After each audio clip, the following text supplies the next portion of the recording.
Hi, this is Mike Maloney, and I'm Skyping this presentation in. A couple of things happened.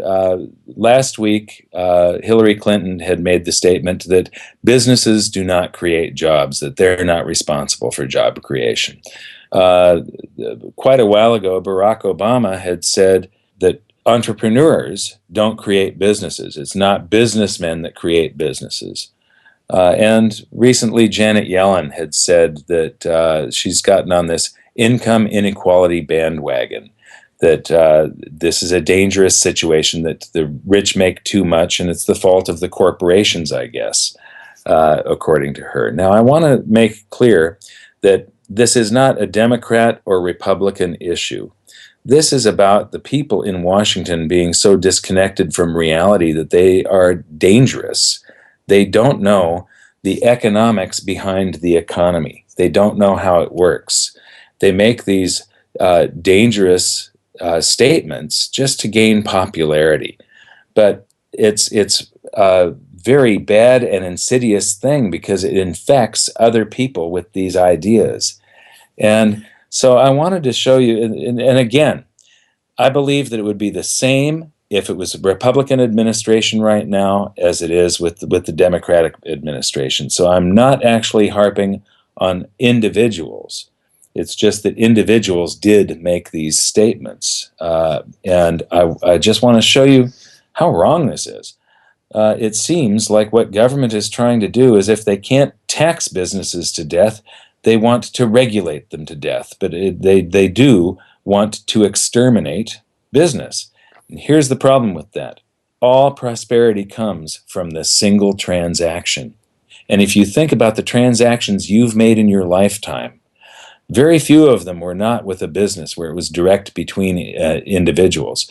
Yes, you may have tipped a musician for playing, and that goes directly into his pocket, so you're dealing directly with that individual. You may have hired the kid down the street to mow the lawn, and you paid him directly. You may have bought something at a garage sale before, and you paid the seller directly. But 99 point something percent of the time, you're dealing with a business. And when you deal with that business, 99% of the time, you're not dealing directly with the business owner, you're dealing with an employee of that business. When you walk into the bank, you're not dealing with the guy that started that bank, you're dealing with a teller at the window. Same thing at the grocery store. Almost every transaction you make is with an employee, somebody that got a job because a business owner started that business and built that business. So this is 180 degrees opposed to what Hillary Clinton and Barack Obama have been saying. And again, I believe that today, if it was a Republican administration, they would be saying the same types of things. They tend to say whatever is popular. And so here we have the number of businesses going out of business versus the number of businesses starting each year. And what you see here is that for the first time, most likely this data goes back to 78, but if you could take this back a century, you would only see a scenario where more businesses are going out of business than starting each year during the Great Depression. This is what would have been happening back in 1930, 31, and 32.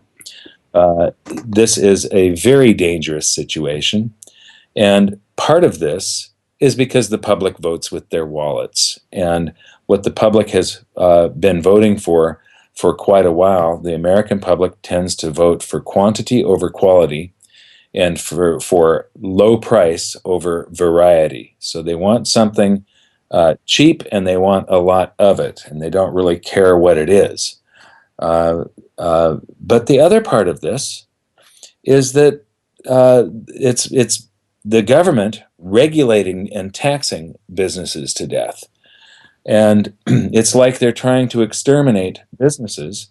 And since all prosperity comes from the single transaction, and 99% of the transactions you do are with a business, then what they're trying to do is exterminate prosperity by doing all of this. I mean, these are well-intentioned people. They don't mean to be doing this, They just don't know the difference. They're saying stuff that is popular, but it's dangerous when they say it.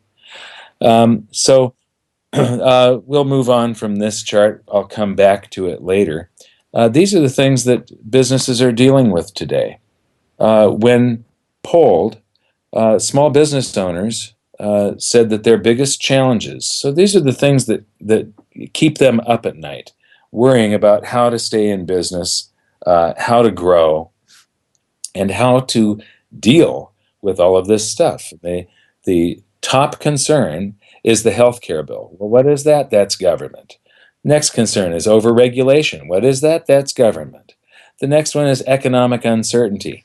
But the government manipulates the economy all over the place. The Federal Reserve is messing with interest rates, which should be determined by a supply-demand, something called the price discovery mechanism, putting the supply-demand in balance.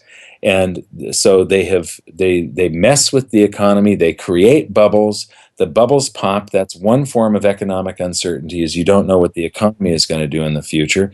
The other one is you don't know from year to year how much of your profits the government is going to take from you, and you don't know what kind of new regulation they're going to impose on you, and that creates economic uncertainty. So this is also government. America's growing debt and deficit, that's the government. High taxes, that's the government. A complicated tax code, that is the government. Loss of revenue. Well, loss of revenue comes from the economic uncertainty up there. So loss of revenue, that's because the economy or the business situation is bad and it causes loss of revenue. So that is also government. High energy and gas prices, well, we could probably have lower energy and gas prices if there wasn't as much government oversight and regulation on this. I mean, we do need some, because you can't have companies just polluting common spaces at will, but there is today a way over-regulated environment for almost all industries. And then last but not least is lack of qualified or educated employees. Well, we have had a massive government-run education program in this country, and this is saying that that is a total abject failure. We've produced a lot of people that are good at following instructions, but not necessarily when somebody comes out of college or out of high school, they have not necessarily been taught the things that they need to deal with life and the economy and a work environment and getting and keeping a job. So we'll go down to the next chart here, and this is consumer year-over-year spending versus household net worth. And there's a big decoupling that happened in the late 90s, and that decoupling has persisted. What you see here is that from 1960 until about 1994, as the household net worth would go up, so would consumer spending. And so the economy was driven by the growth of the average income and the net worth, the amount that family was able to save. And then we had the NASDAQ boom. And so you've got people getting rich off of trading and off of margin. So this is something that the banks create that only goes to the wealthiest individuals and doesn't go to the poor and middle class. And then next we had the real estate boom. And again, you see household net worth go way up. Also, you see the swings in the recessions. The household net worth goes down a lot lower than it used to. This is all the leverage that we have in society now. And then you see this anemic recovery, but still, consumer spending is going down, but the household net worth went up. Why is household net worth going up? Because it's only the 1% of the households that are earning all of that income. The reason consumer spending is going down lower and no longer matches the household net worth is because it isn't affecting the average person. The average person is having less net worth. This was another topic that was covered in our insiders report this morning. There's a 2-minute news briefing, and the first half of it was about the average income. The median income is not yet back up to the year 2000 levels. So it's going down, and you can see it here with consumer spending. The next chart shows economic activity. This is the Chicago Fed National Activity Index. And what you see here shows it reflects on the previous chart in that we would have growth and then a recession. In 1970, there was a recession. And then the economy would come roaring back and would have very good positive economic growth and a recession. And then it would come roaring back and a recession. And then it would come roaring back and then a recession of the early 90s. And it came back with a little bit lackluster performance, but it was fairly consistent. Then we had the recession of 2001. And the problem is that it came back, but it was below the average recovery of and this was with the real estate boom happening. Then we had the crash of '08, and the recovery had lower than normal national activity. So the economy, this wasn't a real recovery. It's what they've been able to do is get the economy to limp along sideways. The next chart sort of verifies that. Since 1999, Gallup has been doing a poll every October on how much the average person thinks they're going to spend for the holiday season on gifts and so on. And back in 1999, at the peak of the NASDAQ bubble, the average person, the mean was that they thought they were going to spend $857. I'm a little dyslexic there. And you can see a downtrend to this graph, but it does a pullback with the recession, 2001 recession, and then comes back up. And during the peak of the real estate bubble, it was $866, and then we had the crash of '08, and now we're back up. We've recovered to $781. But what I want to point out is that this is in absolute dollars. This is the cash that somebody thinks they're going to spend out of their pocket. It's not inflation-adjusted data. Back in 1999, oil was $10 a barrel, not 80 to 100. And so gasoline at the pump was in California. I remember back then it was around $1 to $1.25 per gallon for gasoline, and I would imagine the national average then was well below $1. Today, gasoline, is 3 times more expensive, and so is everything else in society. Not necessarily 3 times, but at least double. So the 2014 dollars can only buy half the amount of goodies per dollar to give as a gift as the 1999 dollars. So this graph, if it was adjusted, would have a down tilt that was even more severe, showing that the economy has never really recovered, that ever since the year 2000, we've had an illusion going on. It's covering something up called a Kondratiev winter, and winter did start in the year 2000. And they're covering all this up with currency creation, and the currency creation just creates more income inequality. They're covering it up with manipulated interest rates, and that just creates more income inequality and wealth disparity. The people that can use those low interest rates get rich off of it. But for the rest of the people, it just punishes the savers and then comes back to haunt us as inflation. And this graph I went over last week, and it was the topic of last week, is that we were in an extreme emergency situation still. And I've been saying this since the crash of '08, that the emergency has never stopped. And the average person thinks the economy is recovering and that things are sort of going all right. They do not realize how dire the conditions are. But we've had interest rates at zero, and interest rates should be set by the free market, something called the price discovery mechanism, setting supply and demand in equilibrium. But the Fed wants to goose the economy, and they do so by zero interest rates and then by creating all this currency. This is base currency. It's called the St. Louis Adjusted Monetary Base. But you can see that the correlation with the stock market is stunning, and so the only reason the stock market is up is all that currency the banks get to use for things like margin debt and so on, and it pumps the stock market. The low interest rates, the people that are going to benefit from that are huge real estate developers, the banks that get to go to the Fed and borrow these effective Fed funds here, and so it's all going to the one percenters, basically.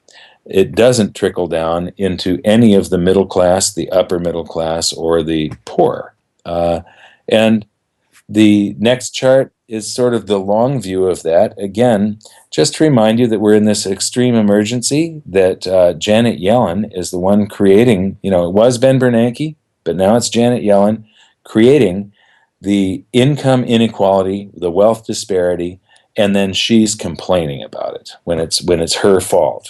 And what you see here also, again, every 2 to 9 years, we've got a recession.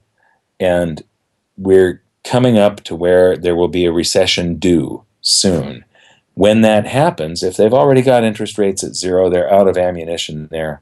So they just got to double or triple down on the currency creation. That is their only effective tool that's left. What does all that add up to? It adds up to the first graph, that more companies are closing than opening, that we're regulating companies out of existence, we're taxing them out of existence, and this all does not bode well for future prosperity in the United States. However, there is a ray of hope. A lot of this is caused by people voting with their wallets, and even the part of overregulation. I mean, the people in my company, the people in top management and myself, have spent pretty close to, if not more, than 50% of our time over the last year and a half or so on compliance, regulation, CPAs, attorneys. When you employ people, it really business becomes very, very tough when you employ a significant number of people. And but one thing that you can do is to vote with your wallet for the small businesses that you do like. Instead of going to Costco, you might want to go to a local store. Instead of going to Home Depot, you might want to support that hardware store that, if it's still in business. There used to be a wonderful hardware store in my neighborhood, had tremendous variety and the highest level of customer service. But when Home Depot opened, it folded. When I was back in the late 70s, when I first started working, my father's office, I was working for my father. His office was in an office building that was on the main street that went through this area of Los Angeles, had retail shops in the front on ground level, and then behind those and above those was all offices. I used to take, with every paycheck, I would go into this little men's boutique that was in the front of this office building, and it was run by a guy that was in his 40s or 50s, a father, and his son who was in his 20s, and they had great taste and just wonderful clothes, and I used to be able to get stuff that wasn't in the big department stores and such. And it was around for 10 or 15 years, but then it folded, and all of these little businesses fold, usually because of lack of support. And then when you're trying to balance regulation and taxation versus the income. So if you want this chart to reverse, you might consider voting for the small business with your wallet instead of the big business. And there's lots of them, little boutique places popping up online too. So there's a tremendous variety of businesses where when you vote with your wallet, you are going to support that business owner and those employees that live in your neighborhood, instead of a big box store where it's all going to go to a few people at the top in some other city where the corporation is headquartered. So there's just a few people that make millions and millions, and then the stockholders do well. So that ends up all going to the one percenters. If you if you don't like income inequality, then don't vote for it with your wallet. If you want to see more businesses coming into business each year than going out of business, try and vote for the small business with your wallet.